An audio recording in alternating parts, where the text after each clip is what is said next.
وہ لائن چوری ہو گئی. اتنا بڑا سانحہ ہو گیا, ہم نے اب تک کسی کے منہ سے یہ بات نہیں سنی کہ جن کی لاشیں اندر ہیں وہ کیسے نکلیں گی. ریاست نے بولا ہم بلڈنگ بنا دیں گے, بڑے بڑے سرمایہ داروں نے بولا ہم ساتھ کھڑے ہیں کاروباری حضرات کے, ہم پیسہ بھی دیں گے, ریاست نے بھی کہا ہم دیں گے. سر یہ جو لاشوں کا مسئلہ ہے کوئی عام مسئلہ نہیں ہے, نہ پہلی بار ہو رہا ہے. ہم نے سانحہ کارساز بھی دیکھا, ہم نے دیگر سانحات دیکھے.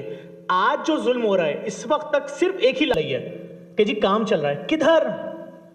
آج چھٹے دن بھی یہ طے نہیں ہو پا رہا ہے کہ بھائی اچھا میں اس بات پہ پریشان ہوں کامران بھائی, 2 ٹرک چوری ہو گیا بھائی ہمارا سریا, اتنی سخت نگرانی ہو رہی تھی.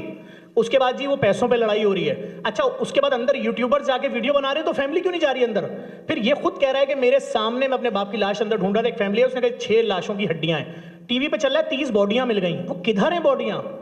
وہ کدھر ہیں باڈیاں؟ میری آنکھ نے کیوں نہیں دیکھی, میڈیا کی آنکھ نے کیوں نہیں دیکھی وہ 30 باڈیاں؟ یہ تو آپ کل شام میں ایک ہاتھ کو ایک کاؤنٹ کرو گے, دوسرے ہاتھ کو دوسری باڈی کاؤنٹ کرو گے. اگر میڈیا تو دکھائے نا 30